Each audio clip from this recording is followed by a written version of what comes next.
Good morning. It's 6:30 a.m. I woke up at 5 a.m. to prepare for this tour. I will be visiting Chichen Itza, or one of the seven wonders of the world. I'm excited for this. This is part of my bucket list for this trip. So now, no breakfast. It's too windy. I don't know if it's gonna rain. But the best news is I was able to have a very good sleep, finally. Because there's no more high altitude sickness. Okay, I need to find Grand Fiesta Americana Hotel because that's the pickup location. Just gonna walk. Good thing it's not too far from here. Let's see.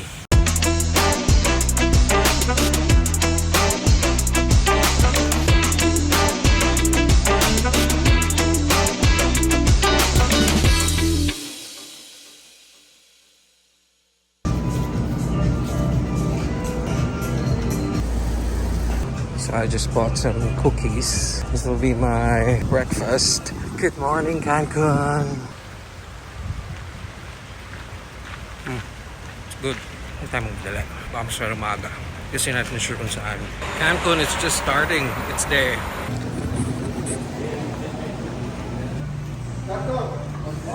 So I'm so giddy and excited and energetic because I finally had a good sleep. It really makes a huge difference when you have a full sleep. You have this great energy. I'm ready to start my day. But I need to find that pickup location. Stop by at Starbucks to get some drinks to get me additional energy. But I'm worried if there's a toilet there. So let's see.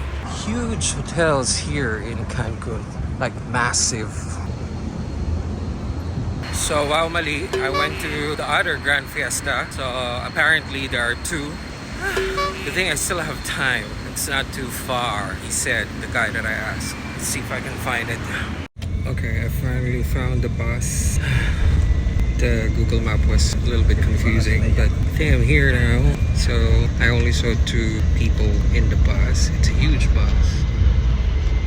But we don't know if we're going to pick up a few passengers along the way. But hopefully it's not too many. Okay, this is it. Gulo ng buko, sobrang hangin sa labas. And I'm happy that there's a toilet inside the bus. Like the guy said, only pee pee, not poo poo. Hola, hola. Buenos días. Buenos dias. Buenos días. Buenos dias. Oh my god. I know you can do better than that. Okay, let's try it one more time. Buenos días. Buenos dias. A little bit better. ¿Cómo están el día de hoy? How are you today? Good, good. See, are you ready?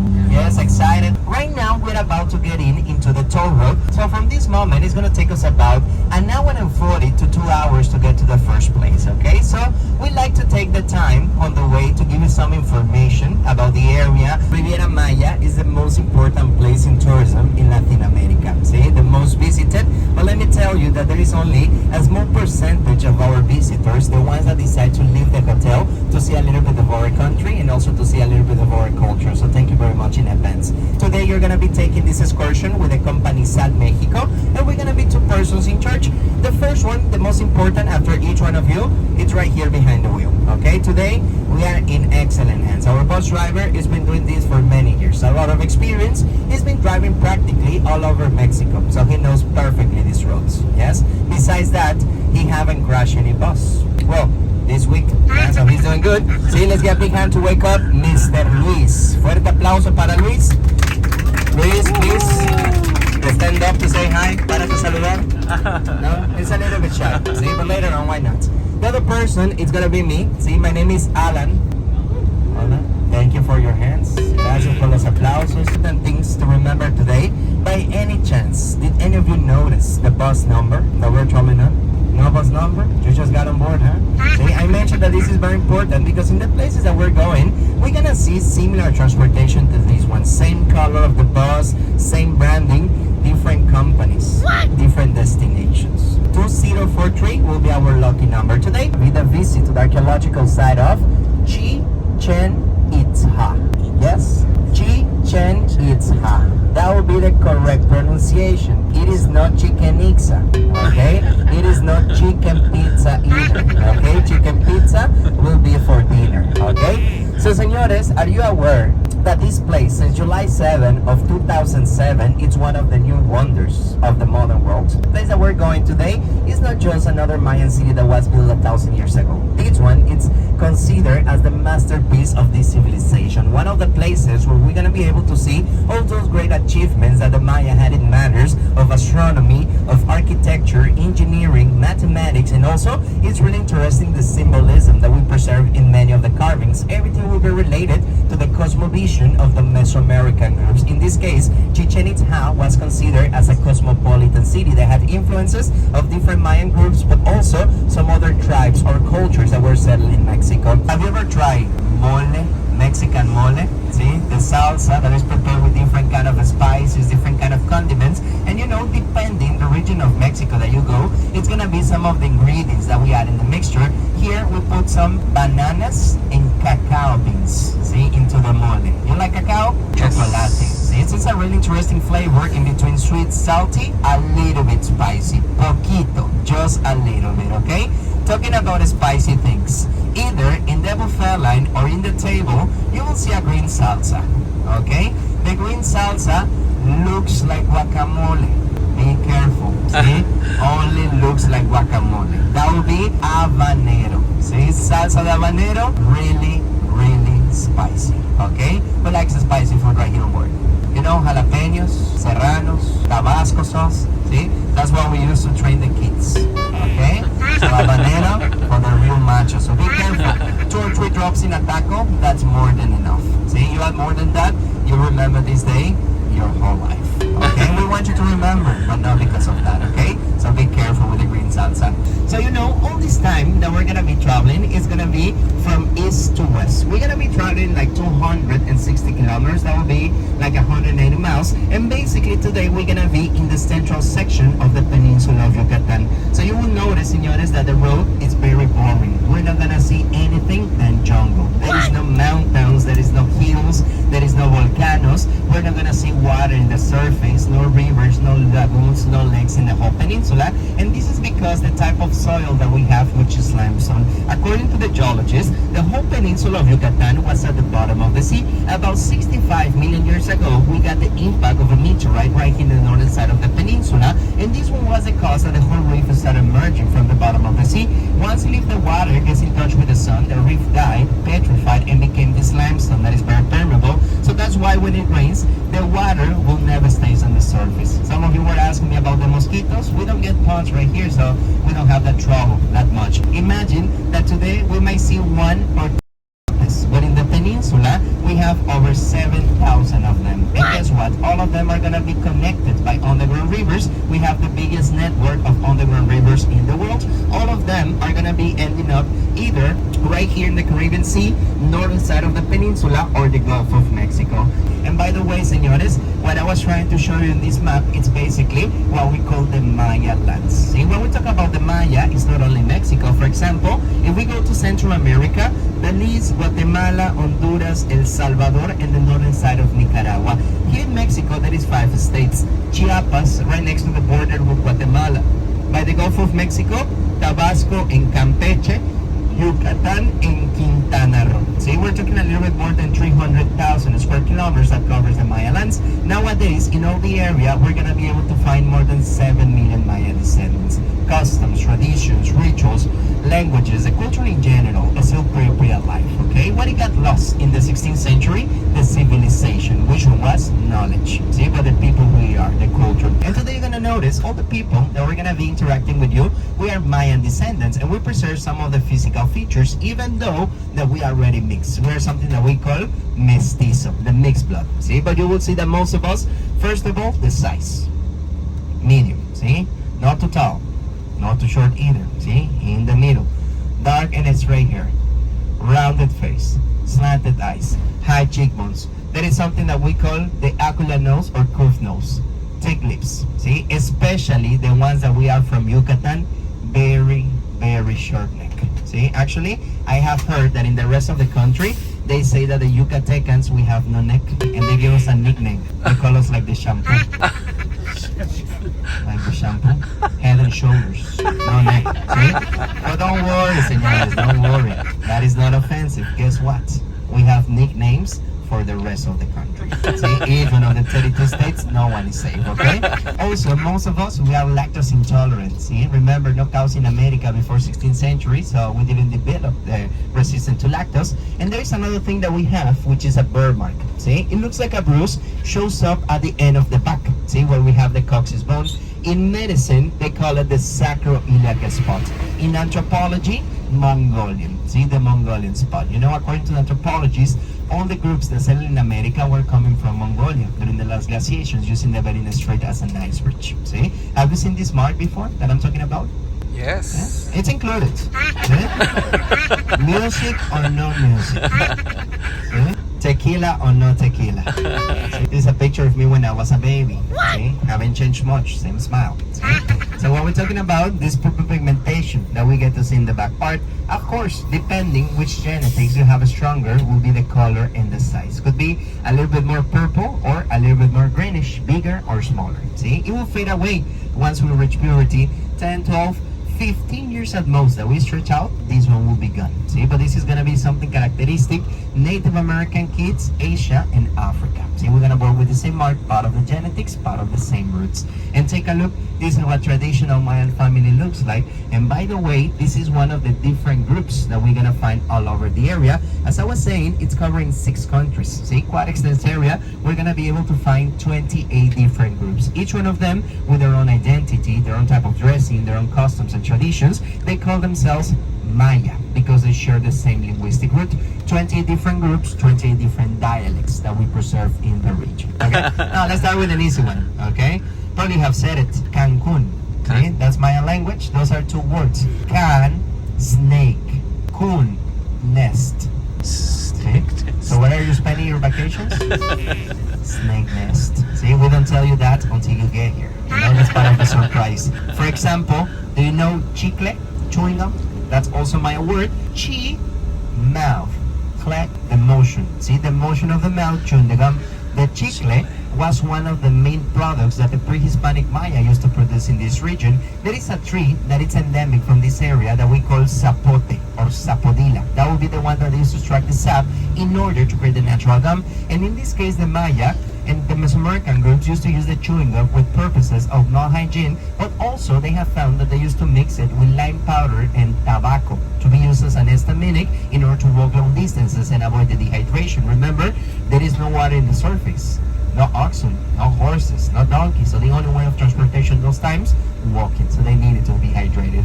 You already met somebody from the area and you want to say buenos dias, say good morning. In the Maya language, sounds like this: malokin.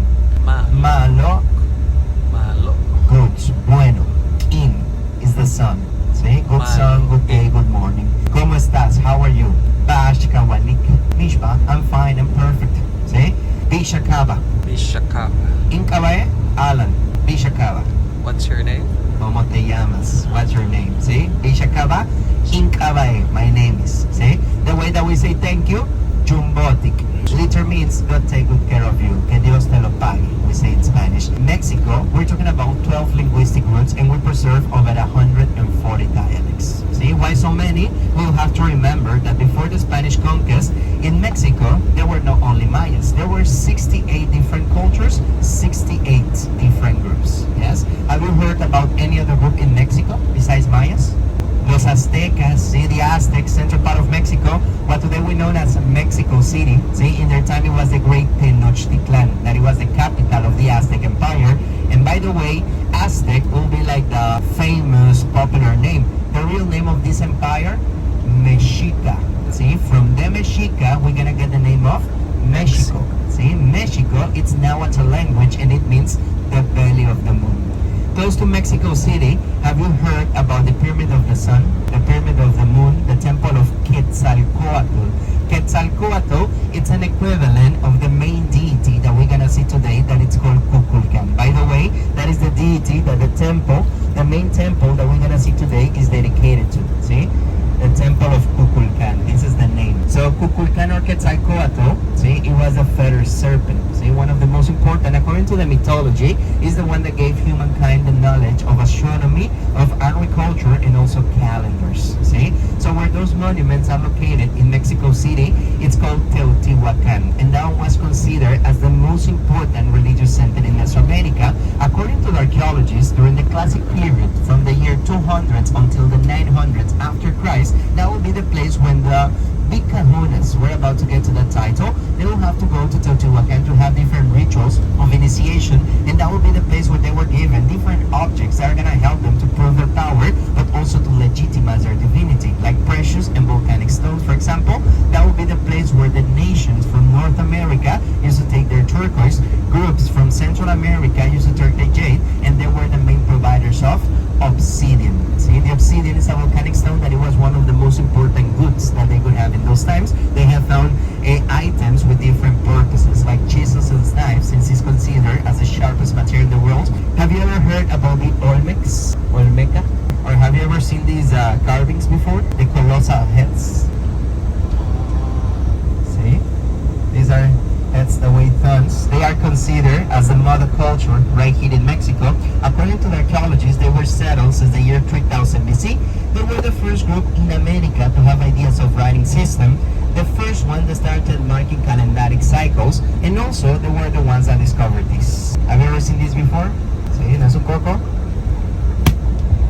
Rubber. They were the ones that discovered the process of vulcanization. See, they are actually the ones that started with the ritual of the bowl. See, have you seen this ritual that the Mesoamerican groups used to perform?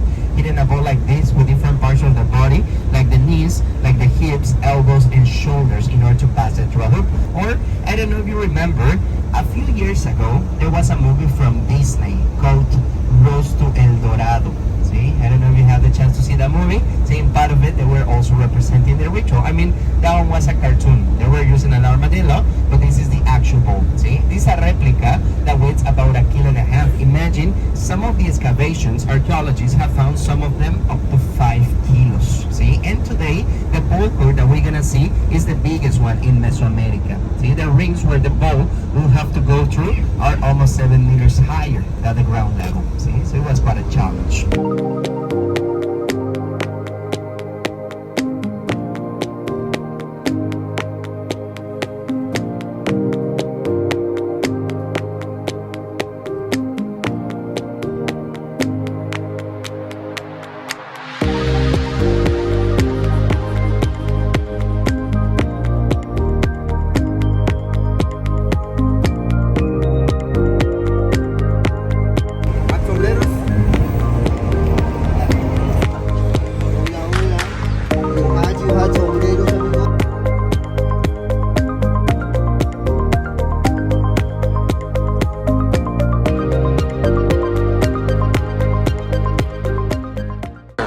So many people and so many kids. We were asked to go to the toilet over there, and then they said you can buy some snacks over here, and the guide said there is an umbrella that we can rent.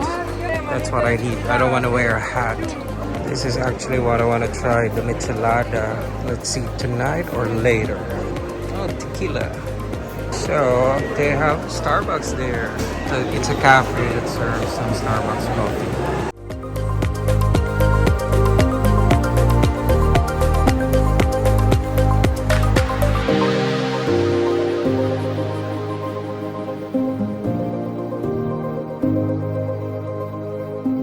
Yash means green and Che means wood or tree, is the one that mythologically divides the three worlds where they believe that there is life. In this case, the roots are going to be representing the infraworld that is known as the Xibalba, and according to the mythology, in the Xibalba, we're going to be able to find 9 divine entities, energies. We can create bounds as humankind. Earth is going to be represented by the trunk, and then the branches are going to be representing heaven. We will have to scale 13 branches in order to reach paradise. Now, something interesting about the tree, first of all, it only grows where we have fresh water. Take a look of the roots. They're huge. Take a look of the rest of the tree. They don't grow that much. They are one of the very few in the area that they get to expand looking for the gap from the limestone or relocation cracking it until they reach a cave, until they reach humidity. So what this means that when we see waseba, either that we have or an underground river or a cenote. nearby. And that will be the only reason that they choose these areas to settle, fountains of fresh water, fountains of life. In the area of this archaeological site, archaeologists have found 18 cenotes that used to supply water to a population of about 50,000 inhabitants. As I was mentioning, this one was one of the largest cities in Mesoamerica. The first archaeologists arrived here in the 1800s. When they start mapping, they figure out that the whole city was over 17 square miles, more than 28 square kilometers, and they have found over 2,000 structures in between administration, temples, ceremonial platforms, bulwarks. What we're going to see today is the most important section, which is the religious ceremonial.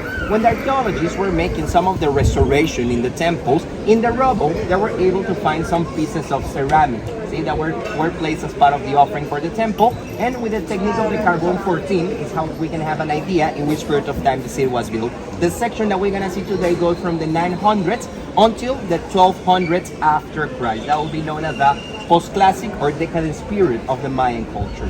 Chico zapote, delicious.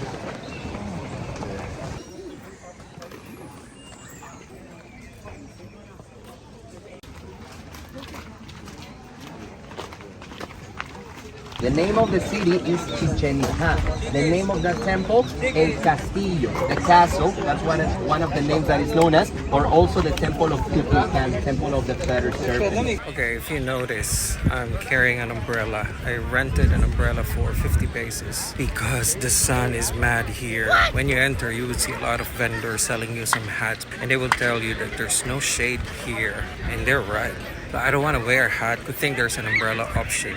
That we're gonna have in the restaurant later on. This is the achiote or anato. See, this is very popular in the Yucatecan cuisine to color and to flavor the food. This ceremony, they were making a procession all the way here to the head of the player. See? Put it in the stick. I don't know if you can see how all the skulls are represented right here. It's like in a pool. See?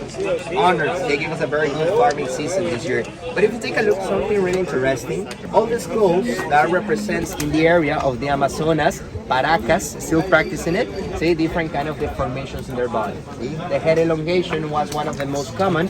When the kids were born on a high class, 1 of 2 weeks of being born called seals off. So this guy right there, you can see the protection here in the knee. Oh yeah. You see what the player has right there, the dagger, a knife.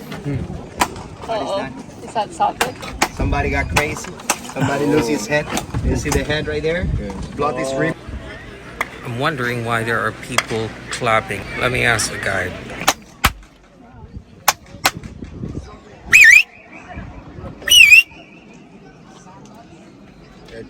Back and forth. Okay, so thanks to the walls that we have in front of us, not completely erect, slanted in 5 degrees, and they are not flat, they are concave. So imagine this like a super cupola that allows the sound to be traveling. There's also an echo north to south, south to north. So imagine the ruler was able to speak with the priest without yelling. And the only one who are gonna hear what they were saying, ball players in here. If we go above the wall, because of the little curvature, we don't get that much of the resonance. We don't get much out of it. See? It was also part of the communication, the preparation before the ritual. Okay? Very interesting. I don't know if you can hear the sound, but there's a distinct sound when you clap. So interesting. You do it again. Right here, prolongation of the sound, accusing of the platform. Those times, the ruler up there with 50,000 people gathered right here. No microphones, no speakers. Even today, any of us that will go up there, standing at the edge of the temple, and start talking a little bit louder, everybody here in the plaza will be able to hear what we are saying. If we go to those platforms that are in the ceremonies, where the stations, where musicians, each man is to perform, or we go to the other temples and the same thing. We clap, we make noise, we're gonna hear how the sound will project itself all over the plaza. See, we say that the whole plaza is just like home, surround sound. Okay? But if we clap in front of the staircase, any of the staircase, we're gonna hear a different sound. Come over here. Venga por aquí.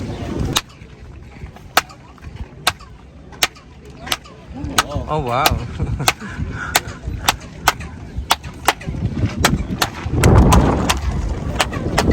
That's amazing. One is the sharpest material in the world. You know diamonds?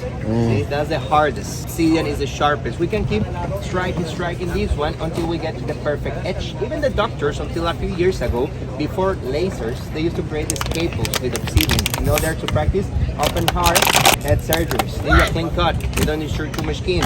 Heal faster, less chance to have an infection. This will never get rusted, so it's easier to sterilize. Give me your arm. Using the obsidian, see, with different purposes. In this case, they were polishing so good that they were able to see through it. So it was used with astronomical purposes. There are certain planets and constellations that we're going to be able to see during the day. For example, I was talking about Venus on board the bus. See, 8 days of its cycle, it's on the south, passing in front of the sun. The sun is too bright. We're never going to be able to see it without using a filter. See, so standing right here. You want to try? Go ahead. Thank you. See? You can see. Go it through the light. You can see also the eclipses. See with this. See when they're gonna start. So? Yes. To see? Yeah, come close. It's interesting.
So I finally saw Chichen Itza. So amazing, so interesting, all the stories we've heard from the guide, from its history, and I just can't help but remember the story of Namor in Black Panther as a Marvel fan. I still have an hour to explore this temple. Kawawa naman si ako. No one is taking a photo of me. Puro selfie. Well, that's how solo traveling is. Miss Hubbee. Hubbee. Uy, yun. Si Black Panther. I have a shot where it looks like there's a face. Maybe that's Kulkulkan. I noticed the rock structure on this side is very different from the others. Here it's more pulido. This is what I'm saying. It's quite different on this side. Also on this side, I think there are only two sides that are pulido. Here it's different. I think I'm done here. I'm going back to the bus. Still have 20 minutes. I have to bring back the umbrella. Bye! Bye, bye, bye! So this part, there's a lot of souvenir items where you can buy. I'm so tempted to buy some, but I don't have space in my luggage anymore. That's a problem. That was a very, very hot tour, but it's all worth it. There's more people coming in. Piñata. Gracias. Mango.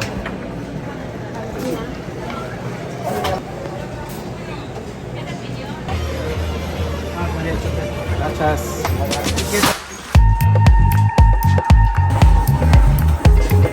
Sangka Kunish.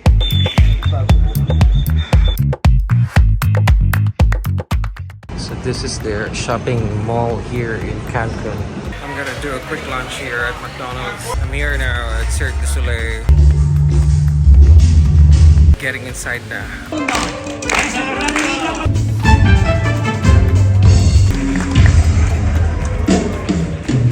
That was a beautiful show.